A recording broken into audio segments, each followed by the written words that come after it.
What's up YouTube, Capital G here, doing another episode of decks you should strongly consider picking up. For those of you who are unfamiliar with this series, this is essentially when I talk about archetypes that have been largely forgotten. They are definitely not considered meta, decks that are basically like tier 2.5 and lower, and I talk about why you should strongly consider looking at these decks, giving them a second chance, or just going outright and picking them up, because I believe that the prices could go up on some of the key cards for these archetypes, but more importantly, I think that they're going to get a lot better in the future. Now, this can be for a couple of reasons. You know, sometimes they'll get more support in the future set. Sometimes they'll get indirect supports. And sometimes I just kind of like the matchups. That's why, you know, I did the video on Evil Swarm. Evil Swarm's not getting any more support, but I like a lot of the matchups, and I feel like the game is going to be moving towards just special summoning a lot of high monsters.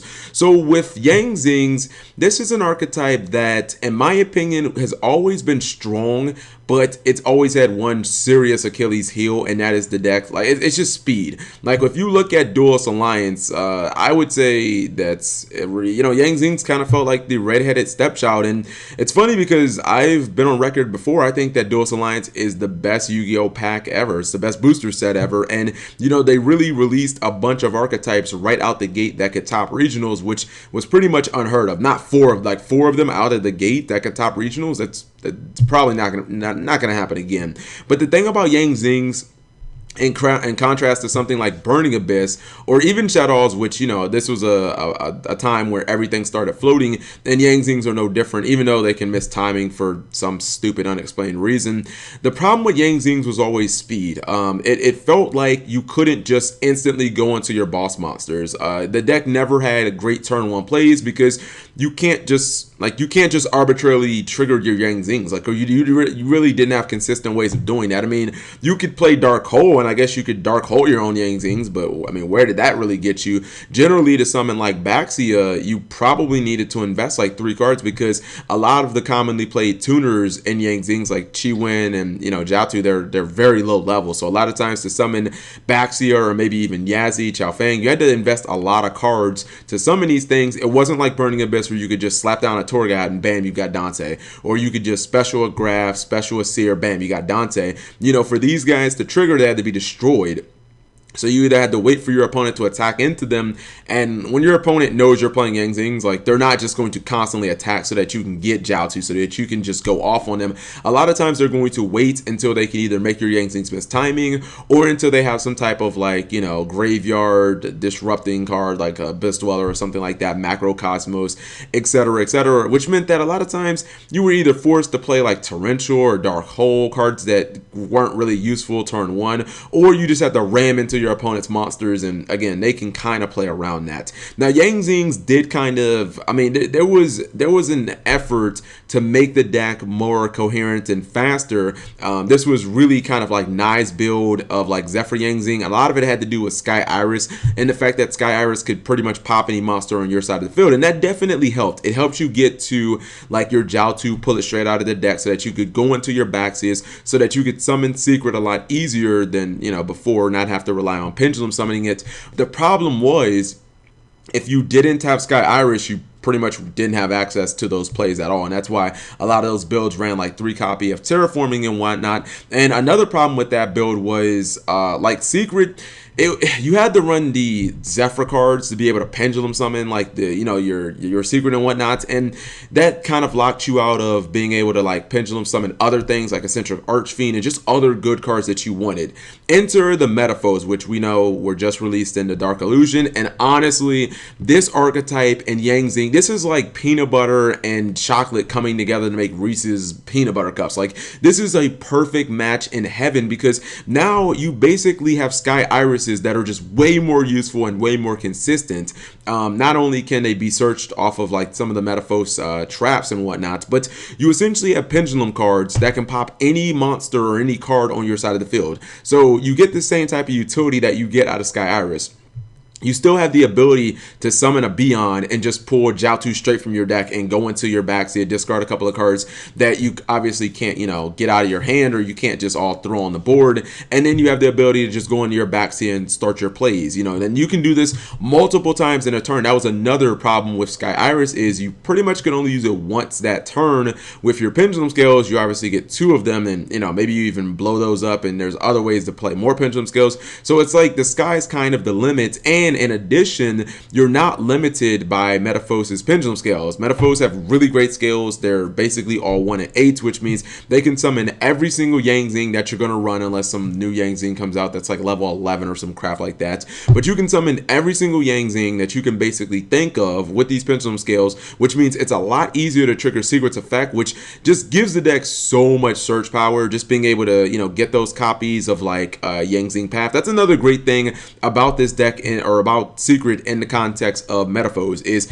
not only do the Metaphos let you pendulum summon it, but then you can blow it up immediately so that you can just trigger the effect and you can get whatever like other Yang Zing card that you need. So it's like these scales do everything that Yang Zing were missing out on. It gives them the ability to spam the board. They really never had that outside of, completely relying on a card like Jiaotu.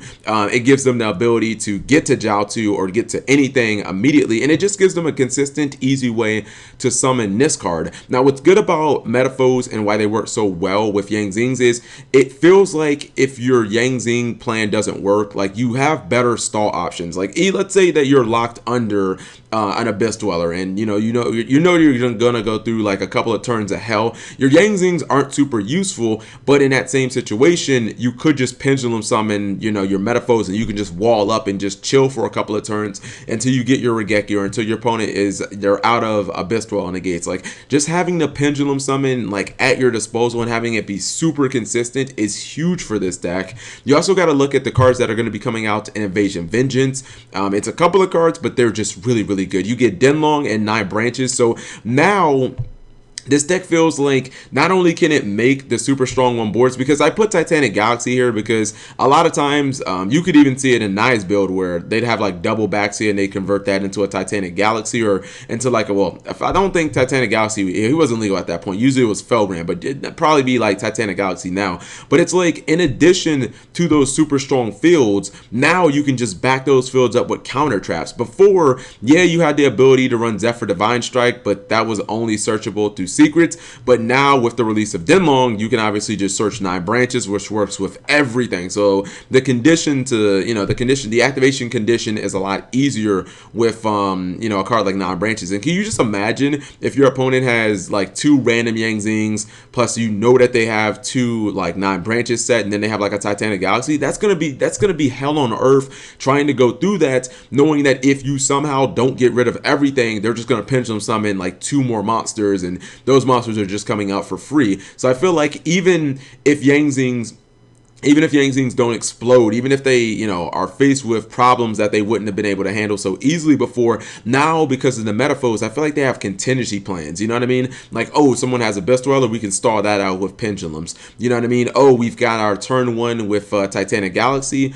but you've got a couple, like you have Regeki plus like Twin Twister. Okay, well now I've got counter traps that are more consistent that I can just back my Titanic Galaxy with to make sure that you're not using speller traps at all. So I feel really strong about this deck, guys, and I really think, like, if you've ever wanted to play Yang Zings, this is the time to play the deck. Yang Zings are essentially like Duelist Alliance came out this time 2 years ago, and I think that this is the best that the deck has ever been, because those speed problems and the ability to like spam the field, like those are problems that Yang Zing used to have in the past, but the Metaphors have kind of fixed that problem, and now you got like better synchros, you've got better counter traps that are more efficient and just much more searchable. Yang Zing Path is searchable from 2 ways now. It just gives you a lot of draw power. I'm really feeling this deck, and I think that you should strongly consider picking this stuff up before, it potentially goes up in price, because the Metaphos stuff just came out. It's like super dirt cheap, but there are cards like Chiwen and Jiaotu that have only been printed in like Mega Pack or like New Challengers, Duelist Alliance. The same technically about Baxi. I think it's a secret.